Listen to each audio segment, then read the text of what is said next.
سورہ حشر کے اندر اللہ تعالیٰ نے 2-3 بڑی خوبصورت باتیں، اللہ کی ساری باتیں خوبصورت ہیں جو میرے دل کو بہت زیادہ بھائیں اس میں.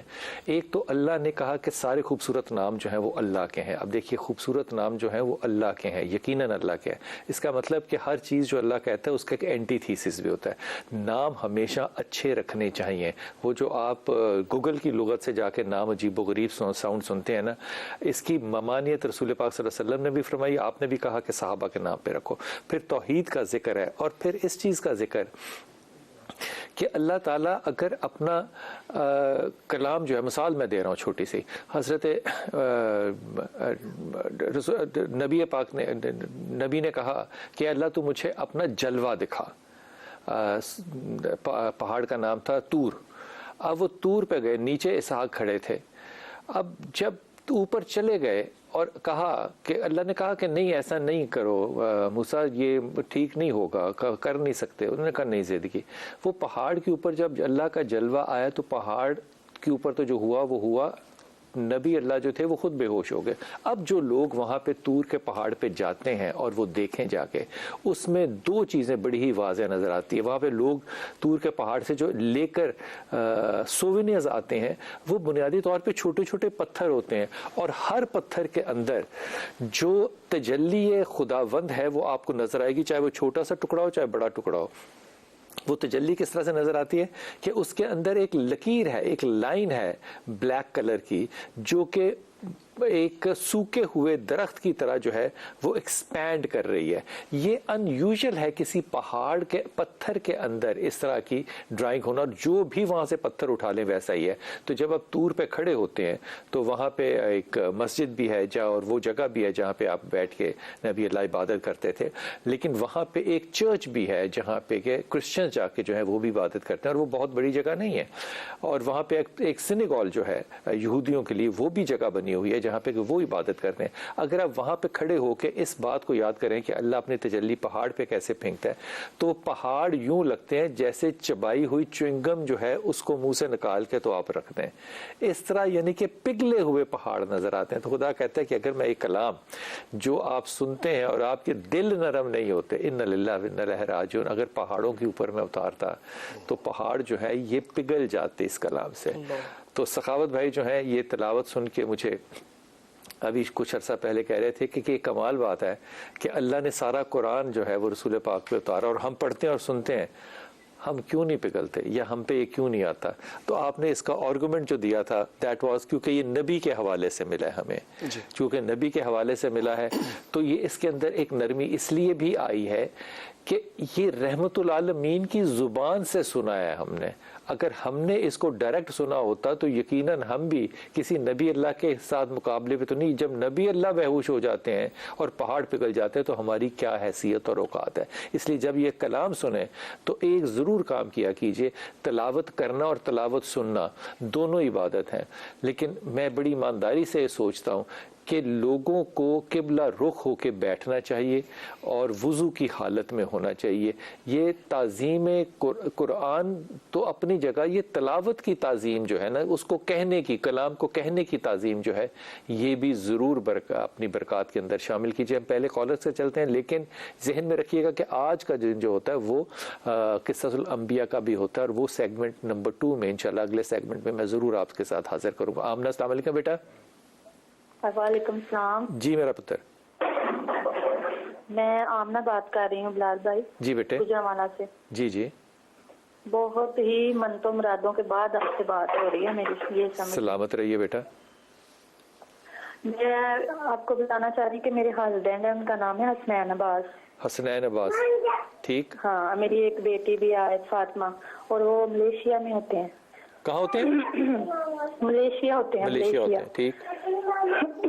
تو یہ سمجھ لیں کہ میرا مطلب آپ سے مشورہ لینا میری زندگی کا سب سے بڑا مطلب مقصد ہے کہ آپ جو مشورہ مجھے دیں گے نا میں اس کے مطابق ہی چلوں گی. میں اب ان سے نا خلا چاہتی ہوں.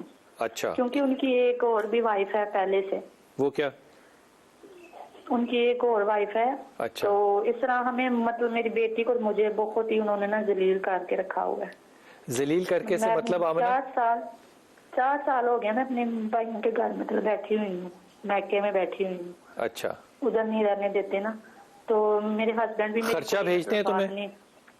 خرچہ بھیجتے ہیں، کبھی بند کر دیتے ہیں 5 ماہ کے بعد، کبھی 6 منتھ کے بعد، اس طرح بھیجتے ہیں، کبھی بھیجنا شروع ہو جاتے ہیں، کبھی بند کر دیتے ہیں۔ آتے ہیں اور ملاقات کرتے ہیں؟ نہیں، ابھی آئے 4 سال ہو گئے آئے نہیں ہیں۔ تو میں اب یہی چاہتی ہوں کہ میں ان کو بولا کہ مجھے علیحدہ گھر لے کے دو، وہ بھی نہیں مان رہے، اور اب میں چاہتی ہوں کہ میں خلا لے لوں ان سے۔ تو یہ بتاؤ کہ خلا لے کے کرو گی کیا؟ اس سے تمہیں فائدہ کیا ہوگا؟ فائدہ یہ ہوگا کہ مطلب جس طرح کی یہ ذلیل زندگی گزری ہے، بہت ہی پریشان ہوں، بہت ہی۔ تو نہیں، اس سے آمنہ، اس سے حالات کیسے بدلیں گے بیٹا؟ پھر اللہ توکل بدل ہو سکتا ہے بدل جائیں۔ تمہارے پاس تمہاری بیٹی کی عمر کتنی؟ میرے لیے صحیح ہے، بہتری ہے، مطلب خلا لے لوں۔ نہیں بیٹا، دیکھو میری بات سنو، خلا لینا تمہارا شرعی حق ہے، تم لے سکتی ہو۔ یہ ڈیٹیل میں بحث نہیں کر رہا کہ وہ عدالتی خلا ہونا چاہیے کہ نہیں، خلا بہرحال طلاق ہی ہوتا ہے اور وہ آدمی نے ہی دینی ہوتی ہے۔ ہمارے ہاں عدالتیں جو ہے، میں صحیح کہہ رہا ہوں بالکل، عدالتیں جو ہیں انہوں نے ایک اپنا مقصد، اس کو کہتے ہیں ڈیزولوشن آف نکاح، وہ نکاح کو بنیادی طور پر ڈیزالو کر دیتے ہیں۔ لیکن حکمت بھی تو مذہب کا ایک بہت بڑا در ہے نا۔ اگر تو تمہارے پاس کوئی اور پرپوزل ہے کہ تم بہتر زندگی دے سکتی ہو، پھر ایک اور طرح سے بحث ہے۔ لیکن بیٹی تمہاری ہے، بیٹی چھوٹی ہے، بیٹی کا وہ خرچہ کم و پیش اٹھاتا ہے، شادی اس نے کی ہوئی ہے، میں اس کے اوپر کوئی شرعی فتویٰ نہیں لگا سکتا کہ وہ مجرم کیسے ہے۔ لیکن تمہاری ان ہیپینس کی وجہ مجھے جو سمجھ آتی ہے وہ اٹینشن ڈیفیشنسی ہے، کہ اٹینشن نہیں دیتا وہ، بس اس کے علاوہ تو کوئی پرابلم نہیں ہے۔ بس یہ ہے کہ مطلب بچی کا تو خرچہ بھیجے کرے نا منتھلی، مطلب ہر 5 منتھوں سے پتہ ہی نہیں ہوتا کہ مجھے ایک بات بتاؤ، اگر تم خلا لے لو تو تم دوبارہ نکاح کہیں کرنا چاہتی ہو؟ ہاں میں کرنا چاہتی ہوں۔ اب آئی نا صحیح والی بات، اس کا نام بتا سکتی ہو؟ نہیں یہ نہیں، میں مطلب یہ پتہ ہی نہیں ہے، میں یہ بس میرے ذہن میں میرے سب یہ بولتے ہیں کہ ادھر سے جان چھڑوا کے تو کر لو دوسرا، اس طرح ساری زندگی، ابھی بچی چھوٹی ہے تو ابھی سوچ لو اس طرح ساری زندگی ذلالت میں کیسے گزارو گی۔ ہاں آمنہ، میں تمہیں تمہارے حق سے روک نہیں سکتا، لیکن میرے خیال میں جب ایک انسان بیٹی سامنے آ جائے تو پھر ذرا تھوڑا سا زیادہ سنجیدگی سے سوچنا چاہیے۔ حضرت آپ کچھ کہنا چاہیں گے؟ جی بالکل، دیکھیں پہلی بات تو یہ ہے، بسم اللہ الرحمن الرحیم، صلی اللہ علیہ حبیبی سیدنا محمد مبارک وسلم صلی علیہ۔ اصل میں ان کا مسئلہ جو نظر آ رہا ہے وہ ہے کہ یہ ان سے چھٹکارا پانا چاہ رہی ہیں، ان کا شرعی حق ہے۔ لیکن دیکھیں کہ صرف ضروری نہیں ہوتا کہ ایک مرد سے جو ظاہری طور پہ معاملات ہوتے ہیں وہی ہوں، ایک مرد کا سایہ اور ایک مرد کا نام، یہ بھی ایک بہت بڑی چیز ہے۔ یہ بھی اگر وہ اٹینشن نہیں دے رہا یا ٹائم نہیں دے رہا تو ہو سکتا ہے وقت بدلنے کے ساتھ ساتھ کچھ وقت گزرے تو وہ راہ راست پہ آ جائے۔ رہی بات یہ کہ ان کا شرعی حق ہے، یہ عدالت میں کیس دائر کر سکتی ہیں، خرچے کا مطالبہ کر سکتی ہیں، ٹھیک ہے، تو چھٹکارا پانا چاہیں تو وہ بھی یہ تمہاری ثواب دید ہے کہ تم کھلا لینا چاہو یا نہ لینا چاہو، لیکن بحثیت ایک بڑا ہونے کے میں تمہیں مشورہ یہ دوں گا کہ تم ابھی یہ فوری طور پہ کام مت کرو، کیونکہ دل چاہنے کے اوپر یہ کام نہیں کیے جا سکتے۔ خرچہ نہیں دیتا تو میں تو نوکری بھی نہیں کرتا تھا جب میری شادی ہوئی تھی، تو خرچے کے اوپر خرچہ نہ دینے پہ خلائے اگر ہونے لگے تو اس معاشرے میں غریب آدمی تو بیچارہ کبھی شادی شدہ ہو ہی نہ۔